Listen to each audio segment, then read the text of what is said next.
Hello, everybody. Welcome into the NBA Front Office Show. It's Friday. You know what that means.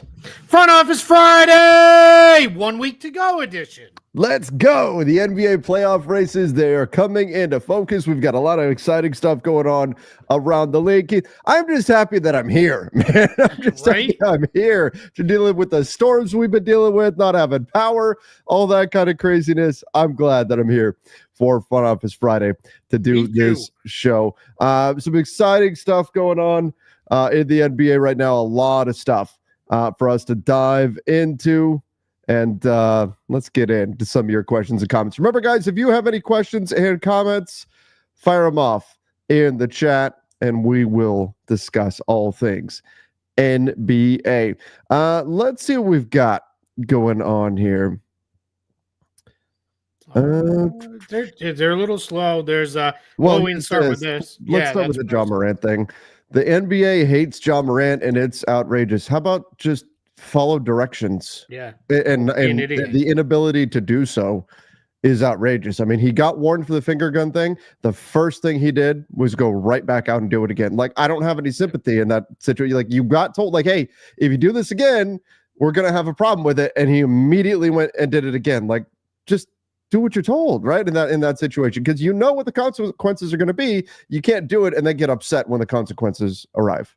Yeah, if this was the first time he had ever done it and they find it, I'd be like, whoa, wait a minute, what an overreaction. Yeah. But anybody who's been a parent knows you tell your kid, don't touch the hot stove, and then they keep messing, and it's like, all right, the only way you're going to learn now is to burn yourself. Yeah. And I mean, this guy got suspended for gun-related stuff twice. And the first time was told, don't do it.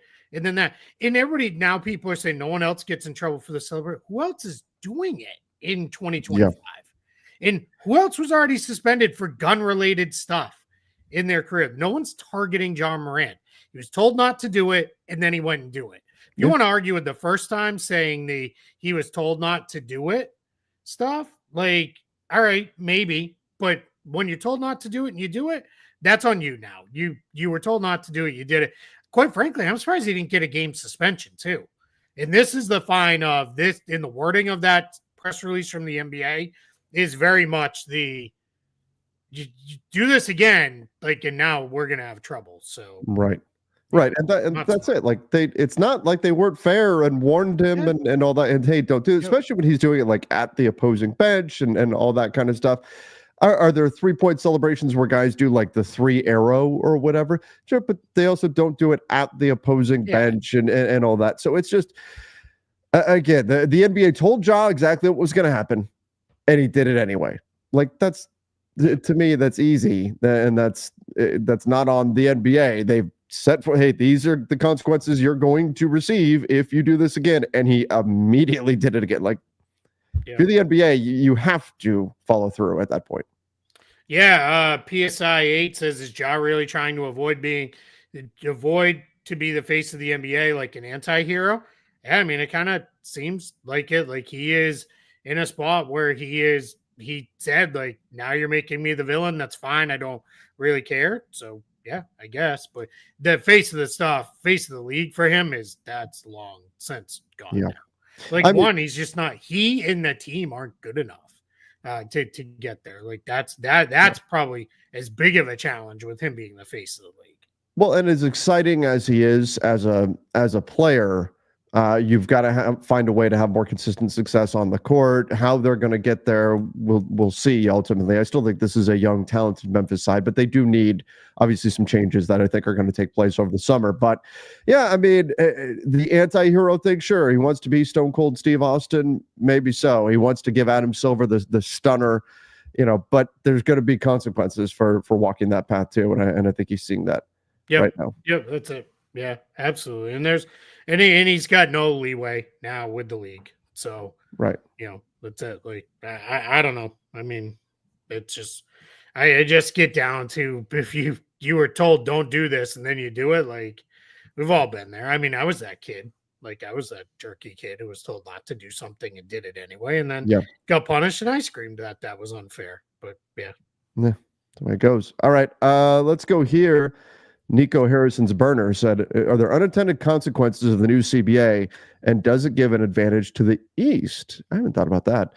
West teams will maul each other till the finals because of parity, and East will play a beat up West squad. I mean, I don't think that has anything to do with the CBA. yeah, that's not CBA related. That's Yeah. always been the case. Like, if you want to go back to the 80s, that was true. Like, the Lakers got criticized in the 80s for having the easier path to the finals and then being fresher in the finals.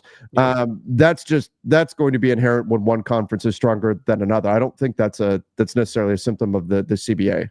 Yeah, I agree. There have definitely been unintended consequences of the CBA, but I don't think that this is it. We're in a very long stretch, about roughly 25 years now, basically since MJ retired, where the West has been the far stronger, well, retired from the Bulls, to be clear, not retired from the Wizards. But when he was done with the Bulls, that was kind of the end of the East being the better conference, and we're already kind of tipping that way by the end of that second Bulls title three-peat. And now we're 25 years and the West has been stronger. I don't think the CBA changed anything there. I'd be curious, Nico's burner, if you can pop back and you can just kind of clarify what you thought on that, because maybe there's something we're missing. Keith, and by the way, I think that, and I don't mean to speak for everybody, but I thought we collectively decided that Michael Jordan never played for the Wizards. Yes, and just to erase that. I stumbled into the multiverse there. We're back. That was the Mandela effect there. Do the player participation rules make sense? Chris Dunn and Isaiah Stewart not being eligible for defensive awards is dumb. That's tough, right? I think we need to tweak them. Yeah. I think 60 maybe should be the marker. 3/4 of the season you play. There's a lot of just trust the voters. They did a good job with it anyway of arbitrating. Guy didn't play enough. I'm not going to vote for him, but it wasn't about that. It was about getting guys on the floor more often. And as multiple people have now went to and kind of put through out there, is like, it's, how do I explain the way they put it? We did not see a drop in injuries this year, which is what, if there was not a drop in injuries, guys didn't play more. Where are we at, right? Like where were we at with are these rules working? And I think it's worth a conversation around, do we tweak it a little bit? But yeah, the idea was to stop the rampant resting of guys, which quite frankly, I didn't think was the problem it got made out to be, but that's a different story. So yeah, but it's tough. I mean, we're going to have weird all NBA teams this year where it's going to be, oh, well, that would have been player X's spot, but they only got 64 games played or whatever. Yeah. Yeah. And that's the challenge with it, is that cutoff.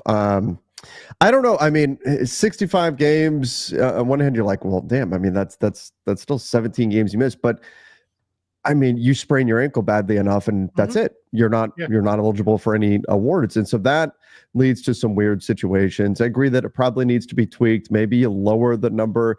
The goal was to try to prevent players from resting, and the NBA made a big push about this. They even released their findings showing that load management does not work. It doesn't reduce injuries and all this kind of stuff.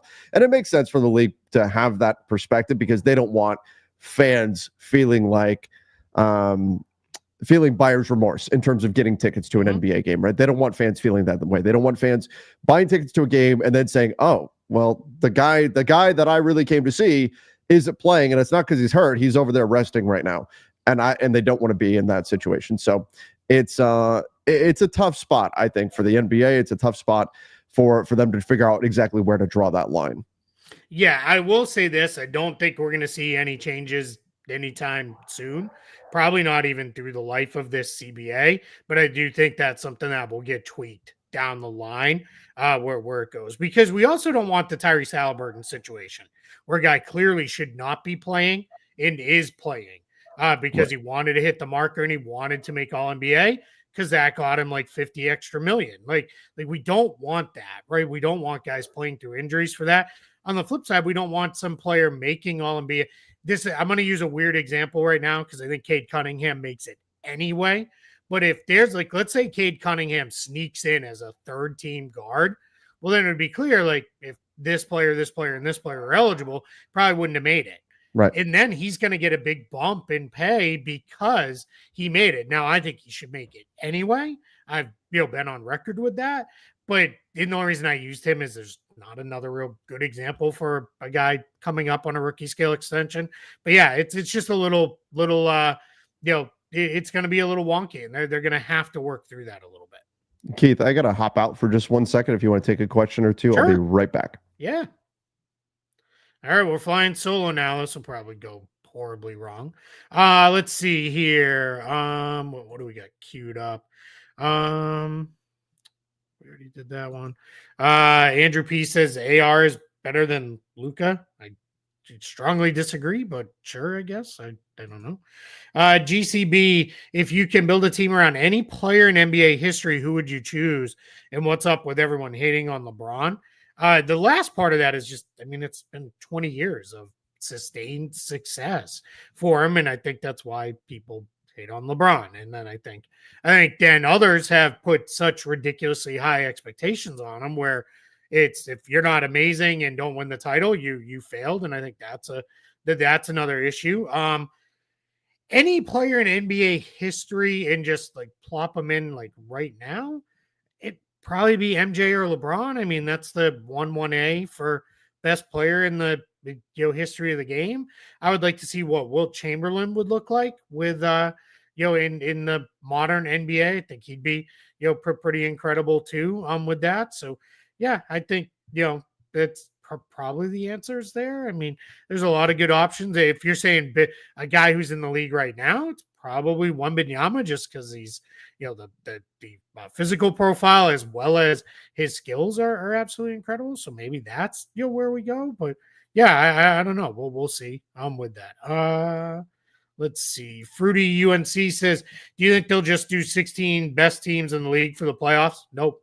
The Eastern Conference, as it stands right now, won't want it because that means their teams are missing out on the playoffs because there's always probably going to be – it's not – people make it out like that there would be 16 Western – there's only 15, but all the teams would come from the West. It'd probably be like 9-7 or maybe 10-6.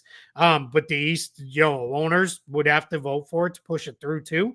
And I don't think they'll do that. I think if we get playoff reform – that'll come with schedule, conference, division reform when they go into this is how we're tweaking the entirety of the league, and that'll come on the heels of expansion if it comes at all. I don't hate the idea of top 16. They've used the excuse of the travel would be too much, because in the finals they build in all those extra days after the travel as they go back and forth. But I think the bigger challenge is that just doesn't exist. And now it's just going to be, you're not going to get the East teams, voting for it. So it's probably not going to change. Semi-related, so I'll go here. Seth F asks, when do you think the NBA will expand? Is it closer to 2 to 3 years? Or are we 5 years out? Any guesses on the locations? Answer the last part first. Seattle and Las Vegas seem like mortal locks unless they screwed up somehow. The bigger question is, do we get 2 teams and then maybe another 2 teams if more markets really come forward, which could be a thing. That could be something that happens.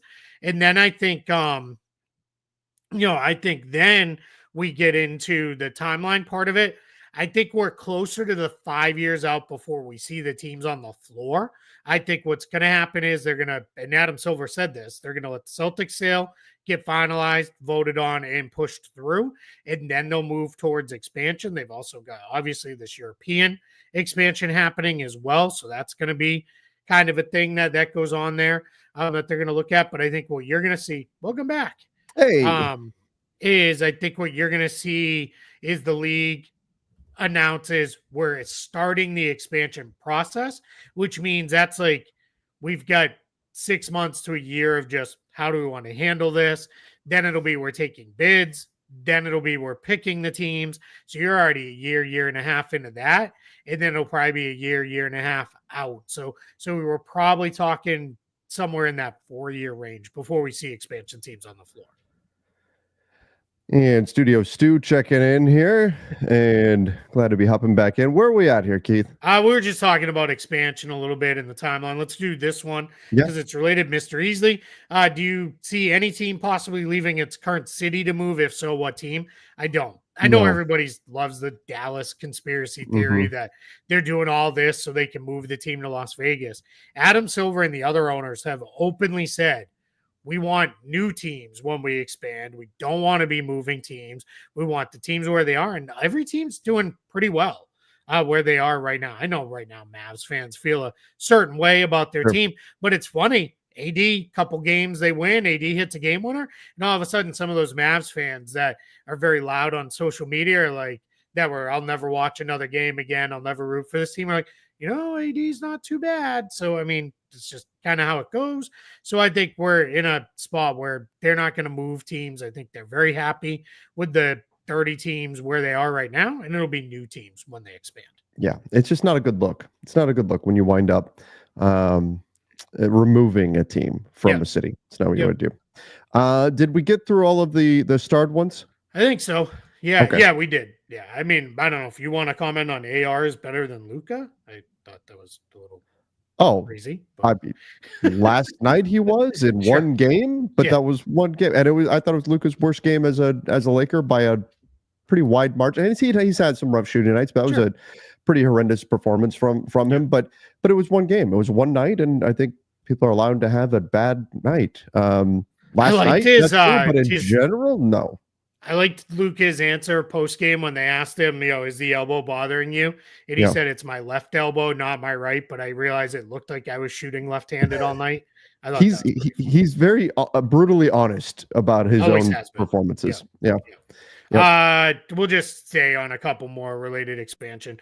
Will Seattle get their team history back? Yes. The Charlotte team did get they retained it when they flipped back to being the Hornets so yeah, that Seattle, it's already been commented on. The banners are still in Seattle and all of that. So if you look at like some of the tracking, it still keeps the Thunder and Sonics together, but I think you'll see if you look at like what the Hornets look like, it's Hornets for several years, then a break, and then Hornets again, and that's what we'll pick up with the Sonics. If that's if they don't retain the Sonics name, that's just crazy nonsense. So they have to retain Sonics, and I believe that was part of the agreement when OKC when they went to OKC, was that the history stayed.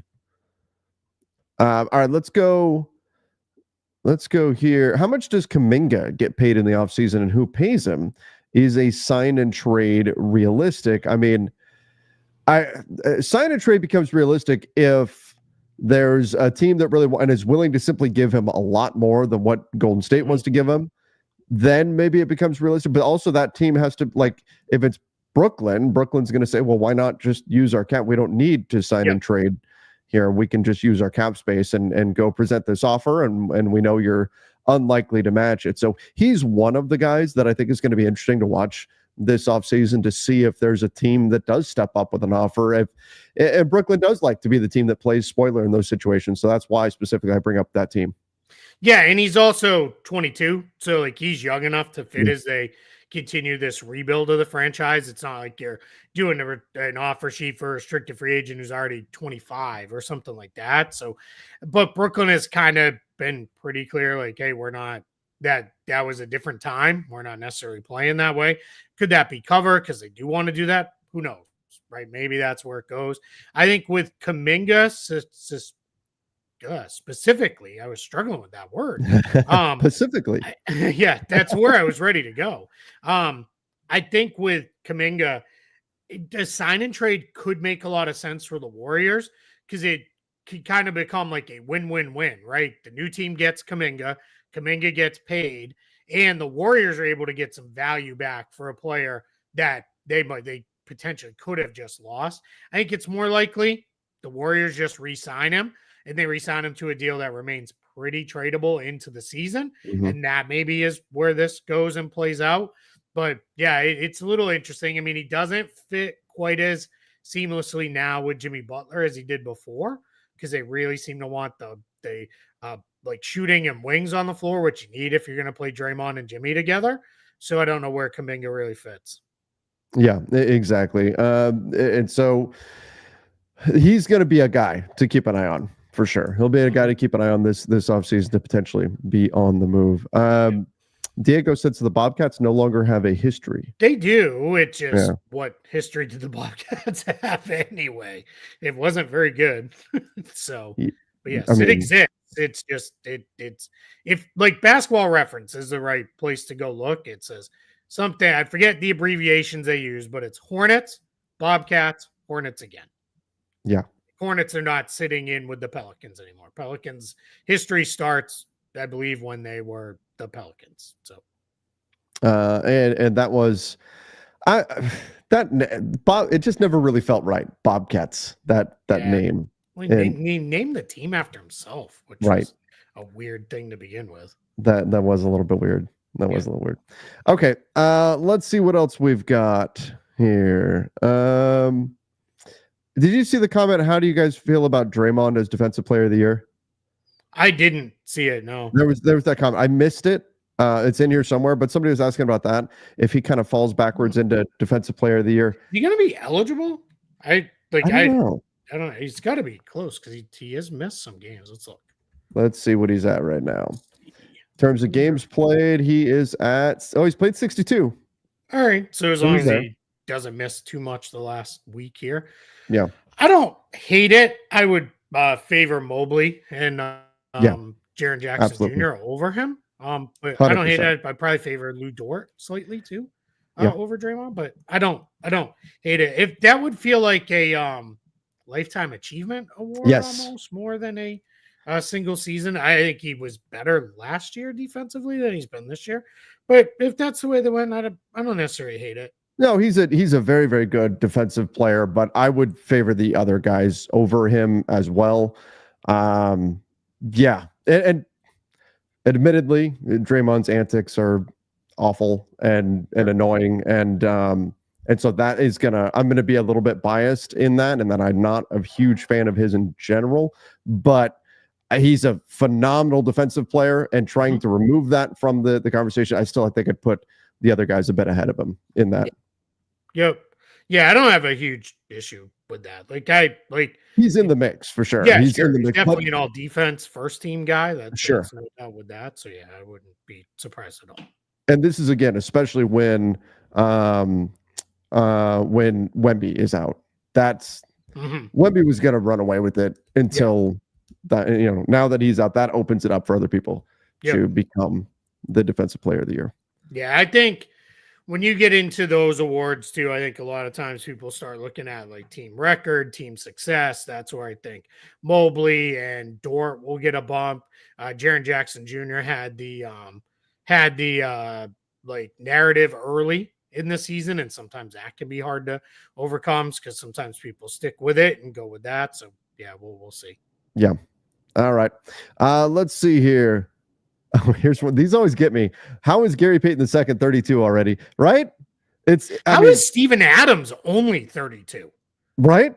Steven Adams was in the league when I first started watching in the 80s. I'm sure of it, and I don't know, how we're not there. Yeah, exactly. It's like Jordan Clarkson is somehow 32. Andre Drummond was 29 for like 6 years. I'm pretty sure. Yeah. I don't know how that happens. Yeah.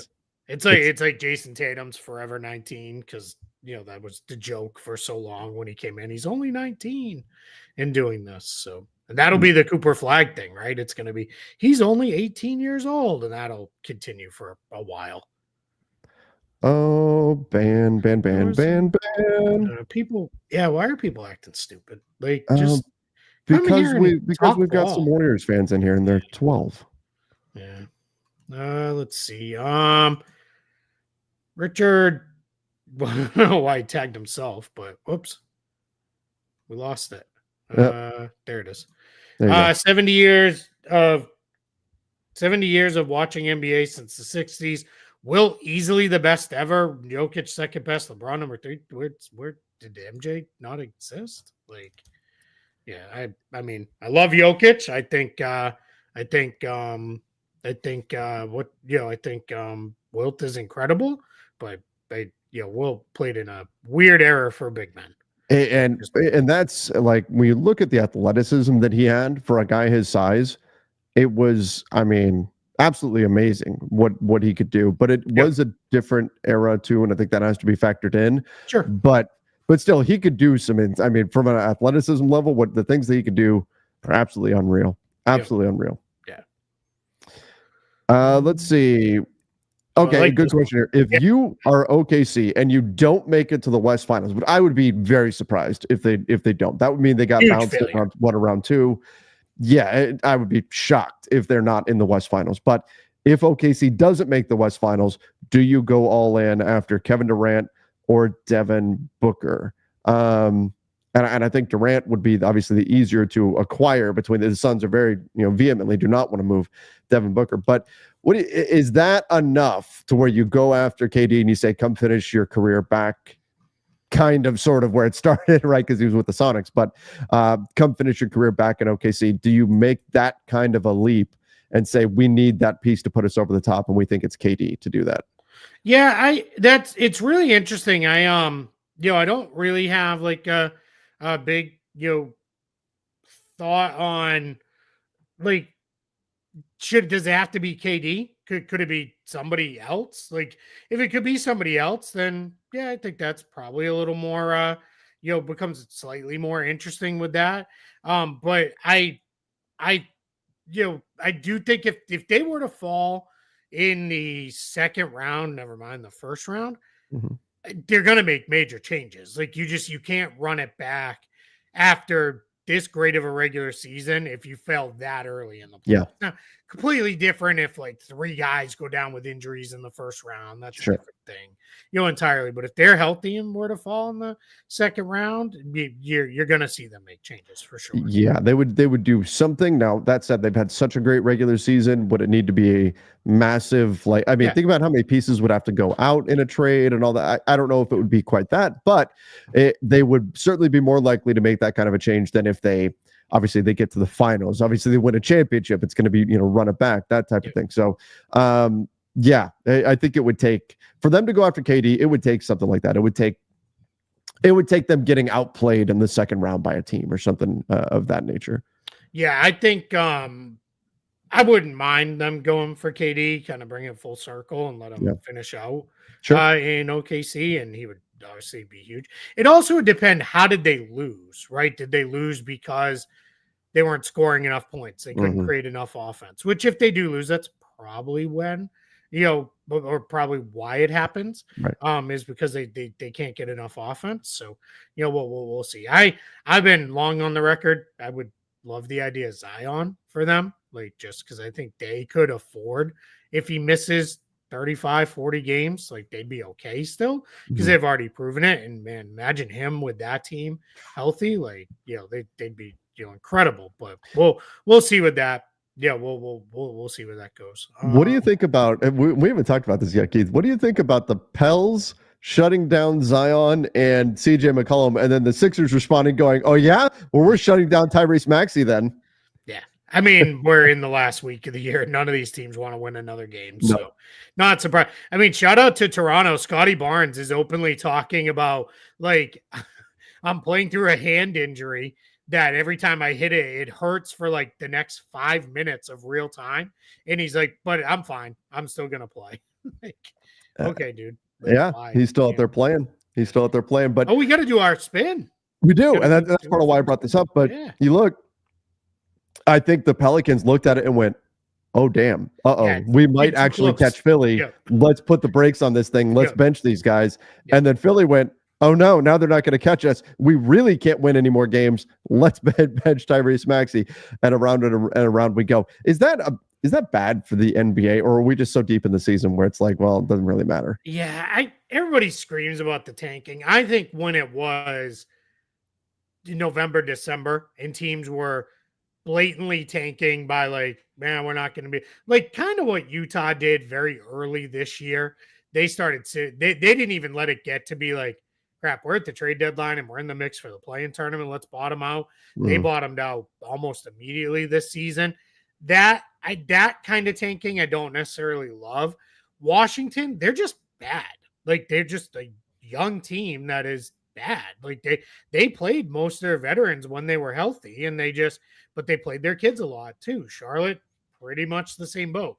Once you're into late March, never mind the beginning of April, who cares? Like, and I get it. Like, people still have tickets to Sixers games. Well, that's on you. Like it's, I mean, it sucks, but it is what it is. Go watch the other team. I don't know. Go have fun. Like, yeah. All right. Shall we spin the wheel here? Yeah, let's do it. All right. Let's see what the basketball gods are going to bring us today. One spin. That's it. One spin. One spin. Here we go.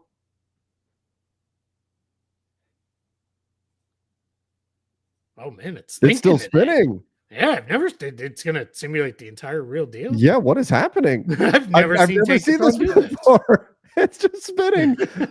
What does this mean? What does the NBA do? I don't know. We broke it. That's it. They just need to do a shooting competition for it. Here, I'm gonna refresh the page. Yeah. And we'll try this again. First one to miss.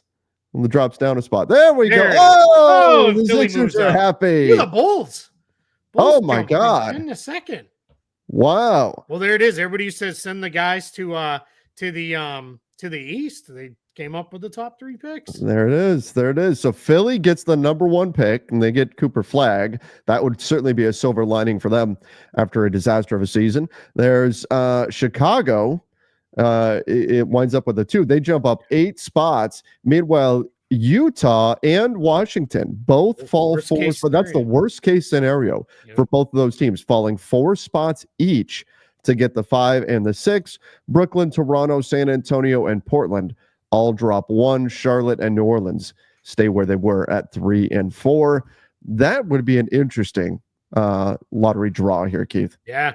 What becomes really interesting in this one is, and I'm in the NBA draft, I am 100% like you take the best player available. Like, don't worry about fit unless you're using it as a tiebreaker. Yes, between 2 guys, then that's fine. But otherwise, you take the best player available. So obviously, Cooper Flagg goes to Philly. Chicago, like Dylan Harper is a little bit of a weird fit there with Josh Giddey and Kobe White already in place in the backcourt. I think you still go Harper and you let it sort itself out and you figure it out, and those guys can play together. But yeah, we'll see from there. Yeah. Yeah, I agreed with that. I just have such a hard time, especially if your team is truly like rebuilding. You get talent and you worry about fit later. But you're right. If you really can't decide between 2 guys and you flip that coin 100 times and it comes up 50-50 each side, then okay, then go to fit as your tiebreaker, I guess. Absolutely. Johnny Cooper's going to stay in college if drafted by a horrible team. Newsflash, you're almost always drafted by a horrible team. He's not staying in college. As soon Duke will finish and they will come out probably within a week or 2 of the season ending, and he'll say, this was a great experience at Duke, but I'm headed to the NBA. Yep. Yeah, that's to be expected. All right, let's go. Oh, go ahead. Here, Front Office Friday, inconsistency with referees. Should the NBA incorporate some sort of AI technology, wearable eye tech the refs can wear that assist them? What would how would it assist them? Like, I guess that's the question. Like, could you make replays faster somehow? Is there a way to do that? Could there be? I don't know what exactly it would do. So, I mean, I don't want to derail the whole show with an AI discussion because I have very strong feelings about AI, minus a stumble on social media a couple weeks ago where I didn't realize something was AI. But like I don't in general love where we're headed with all this, and I'll leave it at that.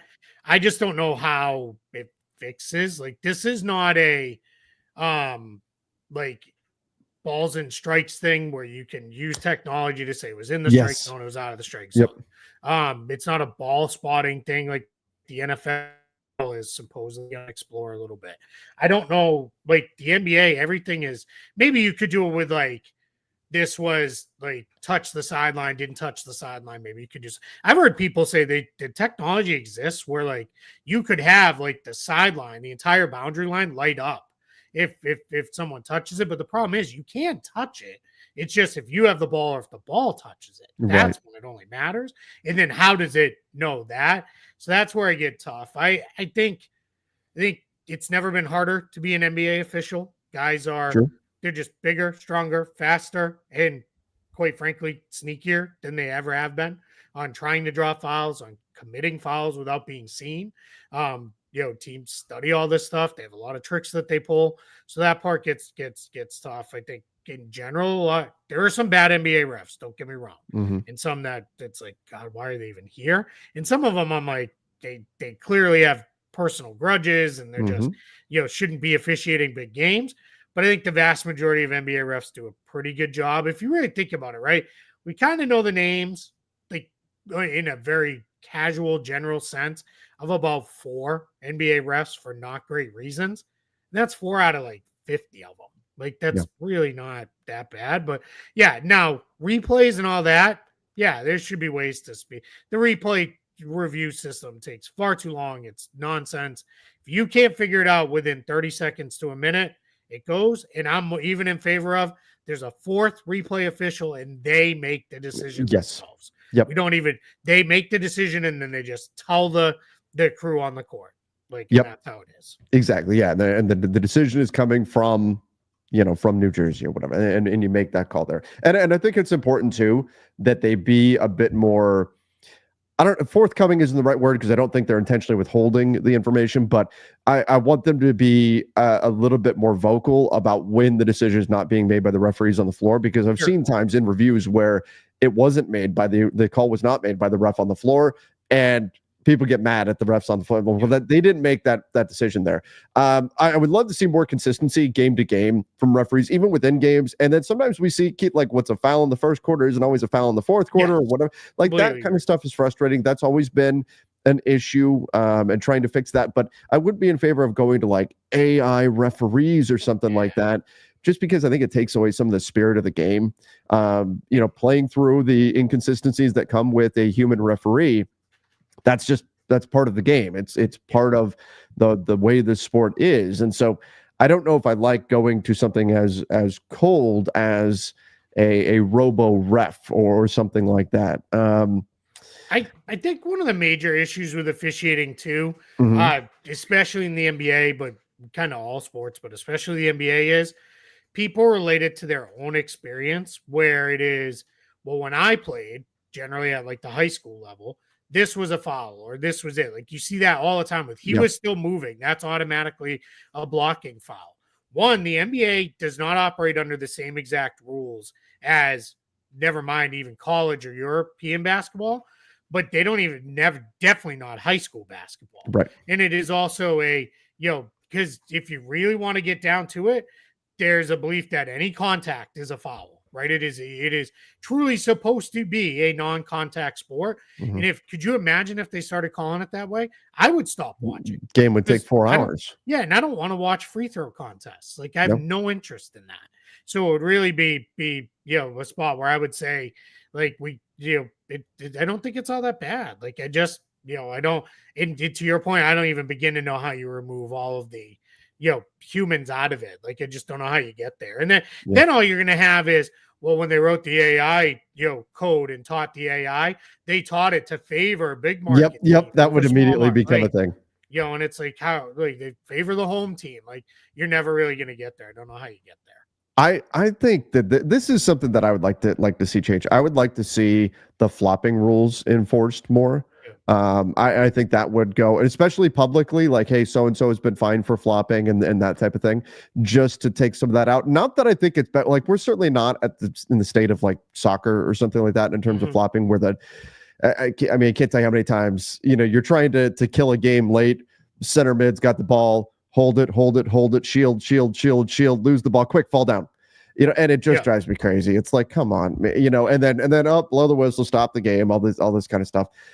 We're not at that point. It's not that bad when we're looking at the NBA, but I would like to see that kind of stuff punished more consistently. But I'll tell you something I love right now about NBA refs, Keith, something I love.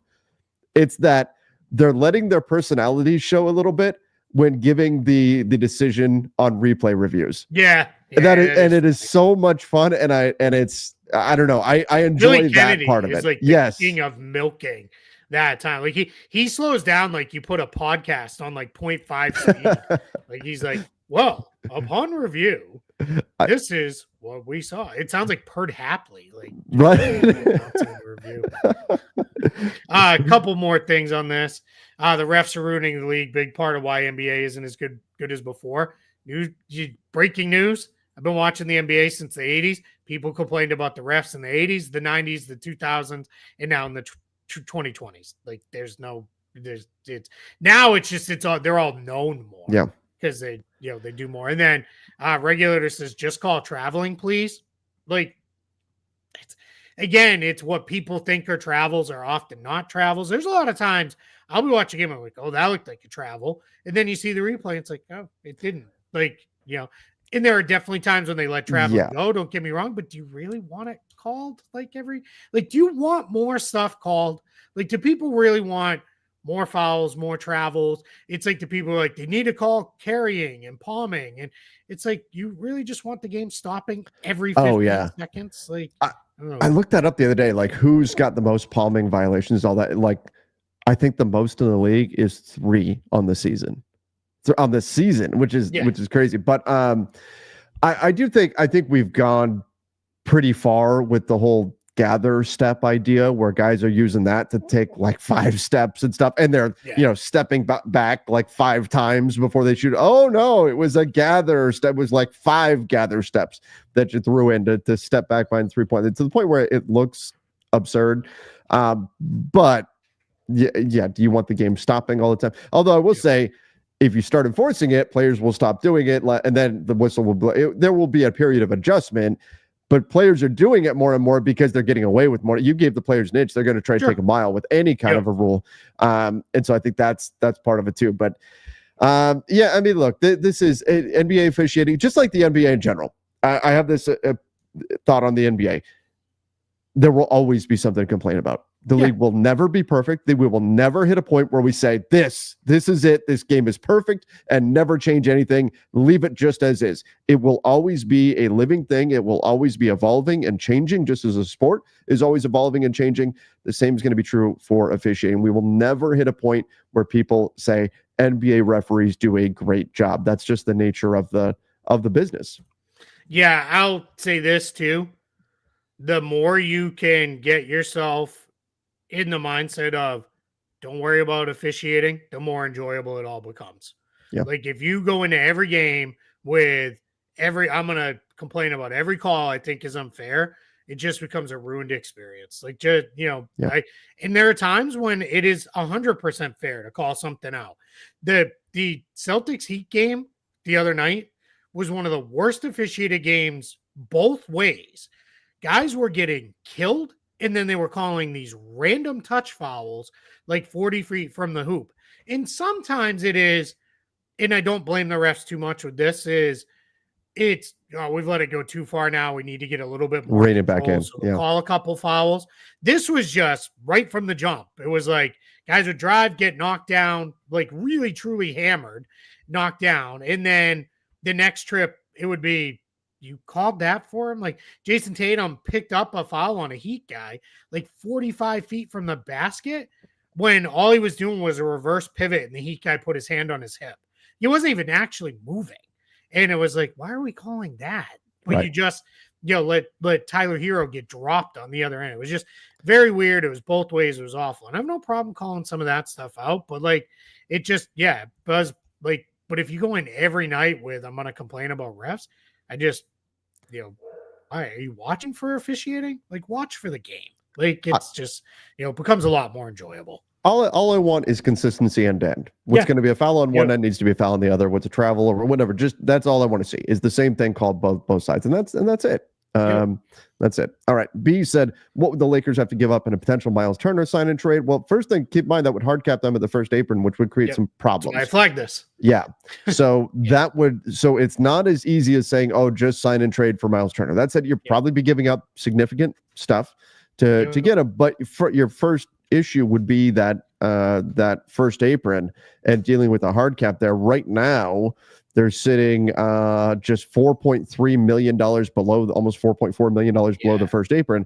So you wouldn't really, now depending on obviously on what you gave up, that would be a major obstacle to not just making this move work, but also fielding a team and adding any other pieces around that. And we're seeing what's happened with Dallas this year when they got themselves hard capped at the first apron and the challenges that's presented them. So that would be the first hurdle that would have to be overcome. And that in and of itself may be prohibitive of a deal.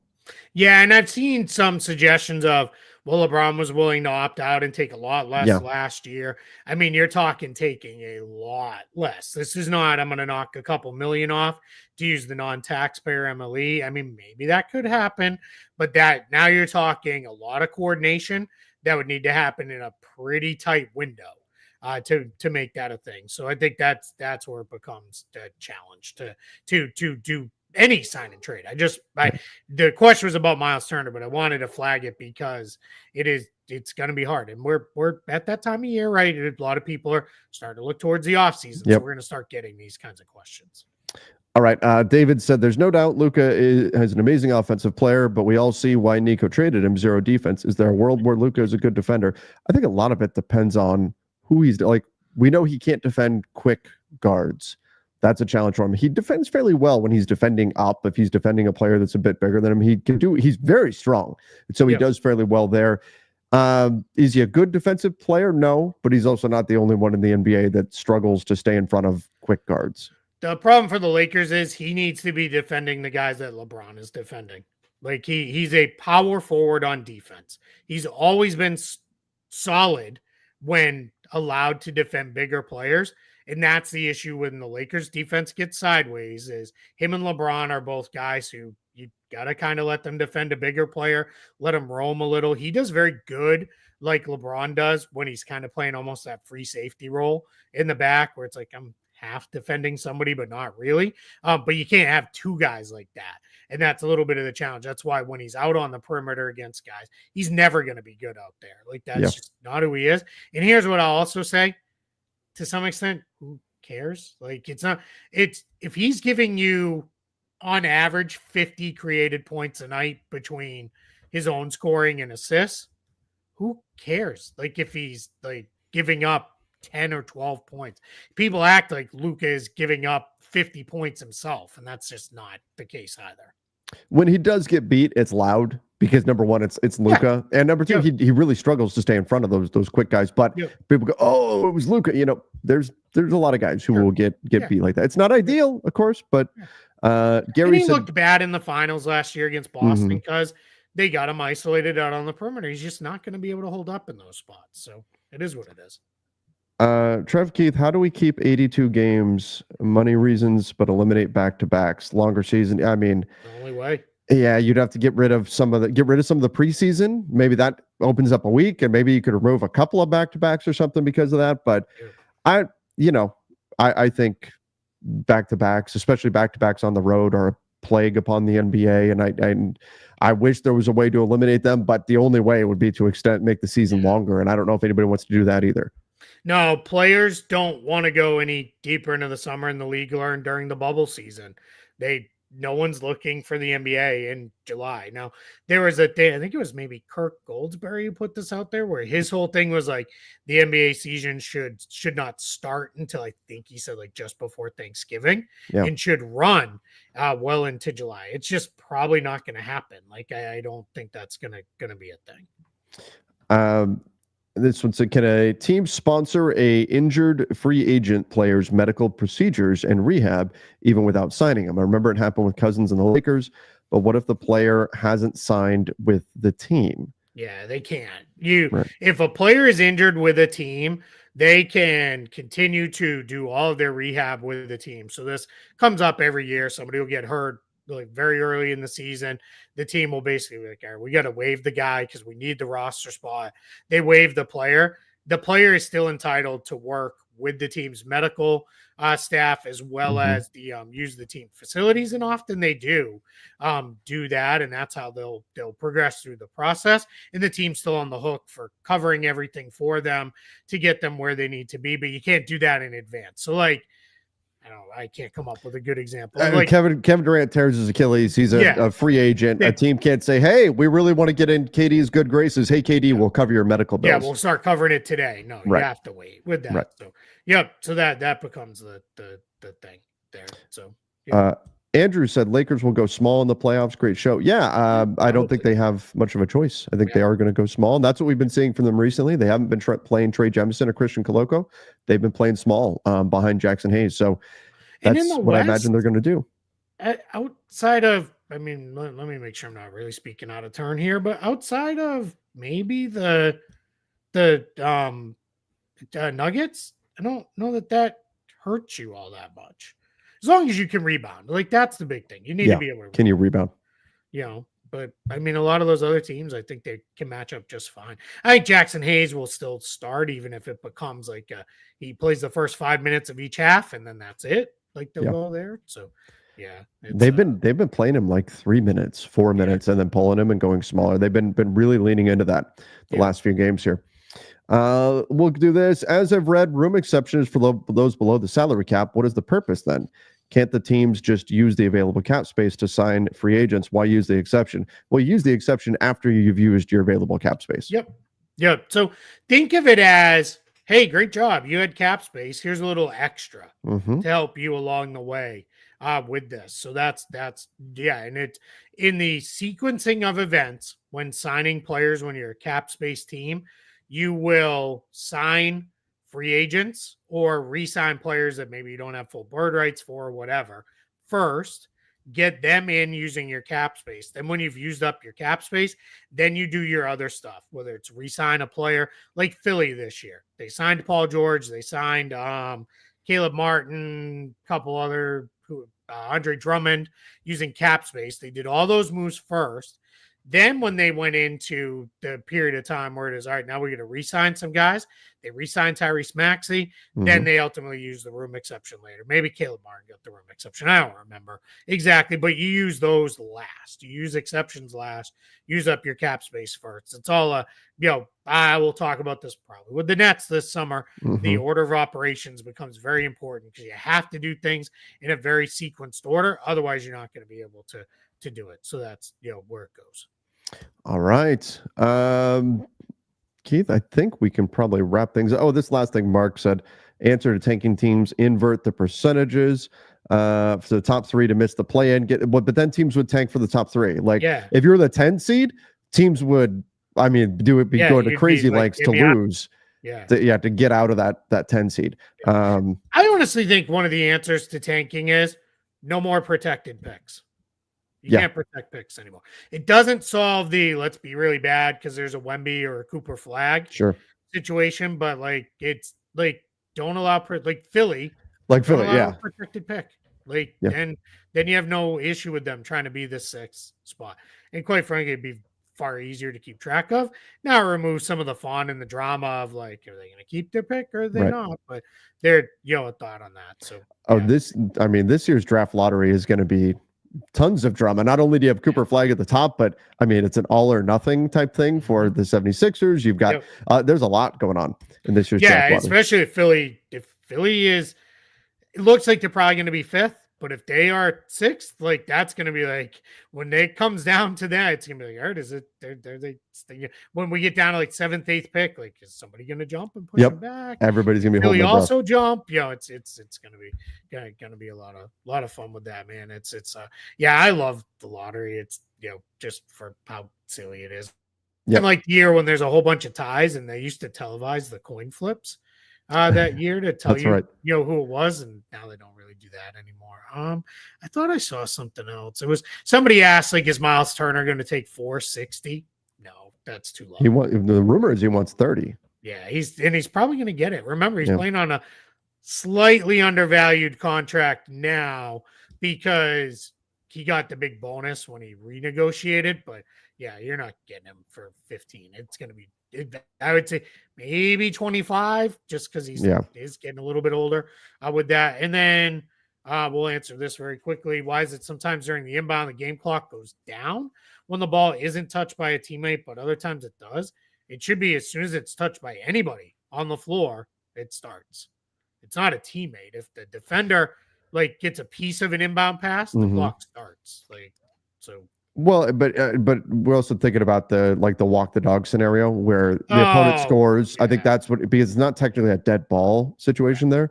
So the clock is going to keep playing. So that's why where guys clock's roll the ball, already that they running. don't touch it to start the 24-second clock, and they try to run clock off that way. Yeah, that's a good call out there. I wasn't thinking of that. Yeah, if the clock's already running, then it stays running. But it stops. Once we get under 2 minutes, I think it is, it stops on like every basket, everything, it'll stop. So yeah, it doesn't get it's people I think get confused this time of year too, because we're watching a lot of college basketball. And in college basketball, it doesn't stop after a made basket. And in the NBA, it does. Yeah. So but yeah, and the walking the dog thing is, it's so funny that people have made it out as like these players like started doing this now. When Rajon Rondo started doing it when he was at Kentucky, like he would do the walk the dog. Like he's been doing it for forever, and then did it for years and years in the NBA. It's not Sam Cassell did it too, back in the day. So sure, yeah. I mean, it makes sense, and it's like in soccer, the ball rolls back to the goalkeeper. They've got the lead.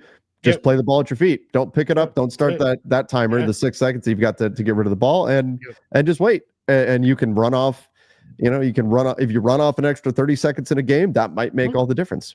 Yeah, absolutely. Did you see? I thought it was fun. There was Ty Lue got asked about it the other day, and it's something like just this is the overwhelming amount of data we have available now. The question was asked like, "Hey, was it a conscious thing you guys have been getting into your offense a lot quicker when you get up the floor?" And they actually had like actual stats to reference it, that they had gone from being one of the slowest teams to get into a half court action to being one of the quicker teams over a period of time. And he's like, that's a great question. It is something we've talked about because we were finding ourselves getting in a lot of end of clock situations and struggling to get a good shot and all that stuff. So yeah, I think that's kind of fun. Like, when those guys get into that stuff, like it's, and it's cool that we have all this data. Sometimes I don't know what to do with all of it, but it's all there. So, I like having it. Absolutely. All right, everybody. I appreciate everybody for joining the show here today. It was a fun Friday show. If you've not done so yet, please make sure you do subscribe to the channel on YouTube and then follow us over on Apple Podcasts, Spotify, wherever you listen to podcasts. We're going to head off for the weekend. If anything crazy happens over the weekend, we'll jump back in, but not really the season for that. So no 2 a.m. live shows. Right. Yeah. No, Kevin Durant's not getting traded at 2 a.m. right now. We're let's call it 2-ish months out from that being on the radar. Yep. And then we'll be firing that Kevin Cannon. But thank you again, everybody. We appreciate all of you. Till next time. See ya. And stay safe.